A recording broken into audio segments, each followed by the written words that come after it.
Naitwa Lugete Musa Lugete, mchambuzi wa siasa za kimataifa, historia na diplomasia. Leo tarehe 29 mwezi wa tatu mwaka 2026, tangu jana tarehe 28 tumeshuhudia maandamano takriban miji 20 Marekani, Georgia, Minnesota, Washington, New York na maeneo mengine, maandamano makubwa ya amani ya Wamarekani wakipinga serikali ya Donald J. Trump ambayo imekuwa ikitumia diplomasia ya mabavu, vita, kuua viongozi wa nchi zingine bila ridhaa ya Wamarekani, lakini pia maisha kuwa magumu. Kwa hiyo ijapokuwa baadhi ya wachambuzi wa masuala ya kimataifa wakina John Mearsheimer ambao wamekuwa wazi wakimpinga Trump, wakina Jeffrey Sachs wanasema yalikuwa ni maamuzi ya kijinga kwa Marekani kupelekeshwa na Israeli na kuwaua viongozi wa Iran bila mpango maalum wa kivita. Lakini kihistoria si mara ya kwanza maandamano. Itakumbukwa mara baada ya uhuru wa Marekani, Benjamin Franklin alionana na kiongozi mfalme wa Ufaransa, Mfalme Louis wa 16, ambapo lile sanamu the Statue of Liberty lilitolewa Ufaransa likapelekwa Marekani. Baadhi ya watu wenye msimamo mkali walipinga uwepo wa lile sanamu the Statue of Liberty, lakini tulishuhudia maandamano makubwa yakitokea mwaka 1863 baada ya rais wa 16 wa Marekani Abraham Lincoln kusaini the Proclamation of Slavery, kutokomeza biashara ya utumwa na kuachia watumwa zaidi ya milioni 5 weusi kuacha huru. Baadhi ya wazungu walipinga, ambao wengi wao walikuwa kwenye kundi la watu wenye ubaguzi la Ku Klux Klan. Lakini baadaye ilipofika the Great Economic Depression 1929, tulishuhudia maandamano makubwa New York yakimpinga rais wa 31 wa Marekani Herbert Hoover, na Herbert Hoover alipoteza uchaguzi wa mwaka 32 akashindwa na Democratic Franklin Delano Roosevelt. Lakini pia tulishuhudia rais wa 33 wa Marekani Harry Stephen Truman akipingwa na watu wa Democratic mara baada ya kulipua Hiroshima na Nagasaki. Lakini mara kwenye mchakato wa uanzishwaji wa taifa la Israel tulishuhudia maandamano makubwa Marekani. Lakini hali hiyo tulishuhudia maandamano makubwa ya kumpinga rais wa 37 wa Marekani Richard M. Nixon pamoja na makamu wake wa rais Henry Kissinger kwa kashfa ya Watergate scandal, na Nixon alilazimika kujiuzuru mwaka 74. Lakini tulishuhudia maandamano makubwa mwaka 79 na 80 nchini Marekani ya kumpinga Jimmy Carter mara baada ya kushindwa kuwaokoa mateka takriban 52 wa Marekani waliotekwa kwenye ubalozi kule Tehran baada ya mapinduzi na kushindwa kuwaokoa. Na maandamano hayo yalipelekea Jimmy Carter kushindwa na Ronald Reagan akiwa na mgombea mwenza wake George Bush Senior. Lakini tulishuhudia maandamano makubwa yakifanyika wakati wa utawala wa John F. Kennedy na Lyndon B. Johnson ya kupinga mauaji ya askari wa Marekani Vietnam na kuilazimisha serikali ya Marekani kujiondoa kwenye vita ya Vietnam. Hatimaye serikali ilijiondoa mwaka 75 baada ya kupokea kichapo kikubwa baada ya kuanguka kwa mji wa Saigon chini ya Vietnam, na hatimaye Vietnam ikawa imeunganisha na Vietnam Kusini pamoja na serikali ya Kampuchea ikawa imekufa. Lakini vivyo hivyo tulishuhudia maandamano ya mwaka 91 92 ya kumpinga Bush baba kwenye uvamizi wa Kuwait, ile vita ya Gulf. Lakini hata Trump alivyoingia madarakani mara ya kwanza 2016 2020, tulishuhudia maandamano makubwa nchini Marekani kumpinga Donald J. Trump baada ya mauaji ya Qasim Suleiman, kamanda wa Irani wa Al-Qudusi. Lakini Trump tulishuhudia maandamano makubwa mpaka wa Marekani kuilazimisha bunge House of Representatives ya Nancy Pelosi kumsindikiza Trump apigiwe kura ya kutokuwa na imani. Na leo pia tumeshuhudia maandamano makubwa ambayo takriban mwezi mmoja tangu Marekani afanye mashambulizi nchini Iran na kumuua Ayatollah Ali Khamenei na viongozi wengine akiwemo Ari Shamkhani. Maandamano haya takriban miji 10 nchini Marekani kumwambia Trump aache tabia za kifalme, Marekani nchi ya kidemokrasia. Yana maana gani? Kwa nini maandamano haya yanaweza yakawa na sifa za yakamnufaisha zaidi Irani kwenye propaganda za kivita? Kwanza, maandamano haya mosi yanamaanisha ishara ya mgawanyiko ndani ya Marekani. Kuna mgawanyiko mkubwa kati ya Democrats na Republicans.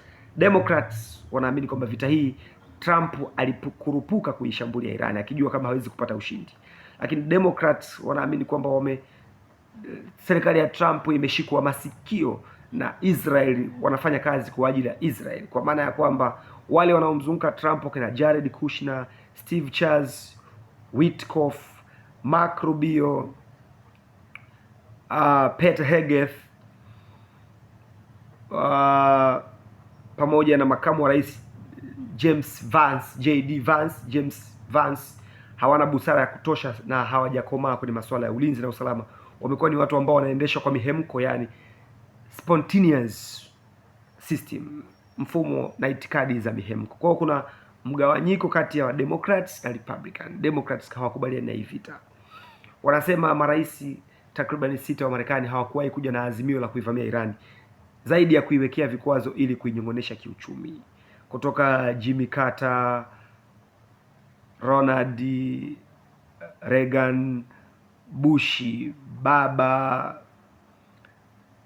Bill Clinton, Bush mtoto, Obama na Trump awamu ya kwanza. Takriban marais 6 hawakuwahi kuja na hili wazo.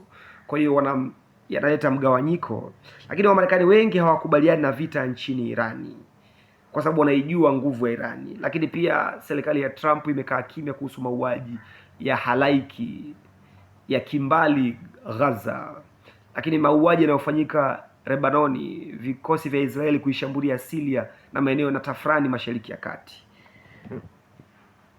Lakini serikali ya Trump inaonyesha imekosa uungwaji mkono wa umma kutokana na haya maandamano. Lakini Washington, Pentagon, CIA imepokea shinikizo kubwa la kusitisha vita kama kipindi kile cha Vietnam, kwamba say no we won't go to Vietnam, say no we won't go to Vietnam. Ilikuwa ni maandamano makubwa nchini Marekani ya kuisindikiza serikali kwamba hawaitaki vita ya Vietnam. Lakini maandamano haya yanamaanisha kwamba Iran kupata ushindi wa kisiasa na propaganda. Iran inatumia maandamano haya ya Marekani na video na picha kujaribu kuizodoa na kuibagaza serikali ya Washington. Lakini washirika wa Marekani wameanza kupata wasiwasi na Marekani. Washirika wa Marekani kama NATO wanaona kabisa hawaiamini mpango wa Marekani wa vita wa Irani. Washirika wengine ni Umoja wa Ulaya, wanasema vita hii imewapelekea kuingia kwenye kashfa kubwa ya kiuchumi na mgogoro wa nishati, na sasa wanaona ni kwamba walifanya makosa makubwa kuiwekea Urusi vikwazo kwa kutegemea mafuta na gesi kutoka Mashariki ya Kati.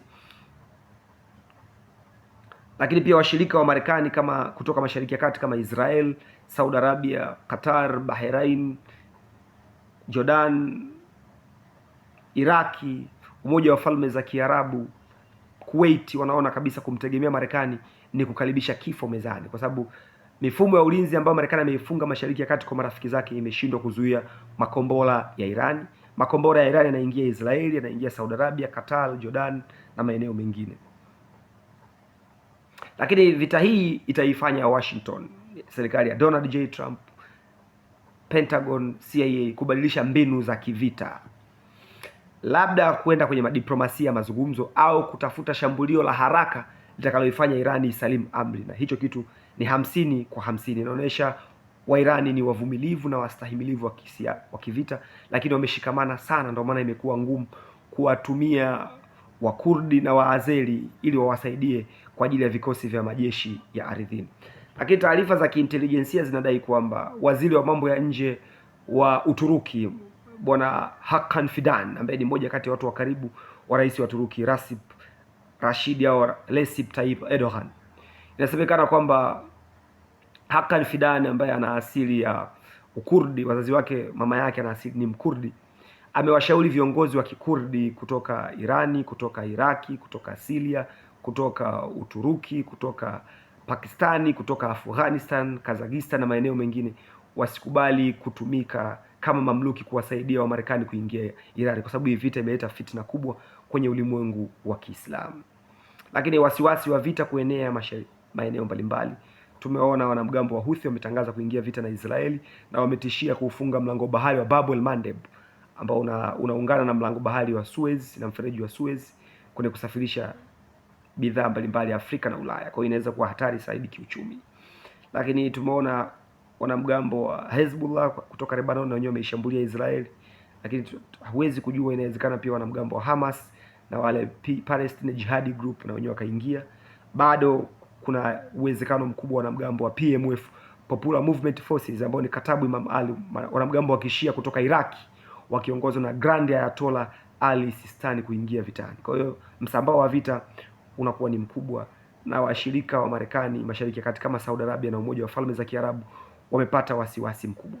Kwa hiyo haya maandamano yanayoendelea nchini Marekani hayana afya nzuri kwa chama cha Republican cha kina Donald J. Trump na watu wake. Ni maandamano ambayo kistrategia yanamnufaisha Irani zaidi kuliko kuitufaisha Marekani kwenye uwanja wa vita. Asante sana. Usisahau kucomment na kusubscribe. Baadhi ya watu wanauliza, Trump alitumia maandamano ya Irani ya kuipinga serikali kuisindikiza serikali itoke madarakani. Je, Urusi na China na wenyewe watumia haya maandamano yanayoendelea Marekani kumwambia Trump aondoke kwa sababu wa Marekani hawamtaki? Je, Urusi na China na mataifa mengine yakisema yamwambie Trump ondoka madarakani kwa sababu we hautakiwi, kwa sababu Trump alitumia maandamano ya Irani kuwaambia Wairani wajitokeze barabarani waipinge serikali. Je, Urusi na China wenyewe wamsindikize Marekani ajiuzulu? Yaani Urusi na China waisindikize, waipe pressure serikali ya Marekani ijiuzulu kwa sababu watu wanaandamana hawaitaki? Swali linabaki kwako.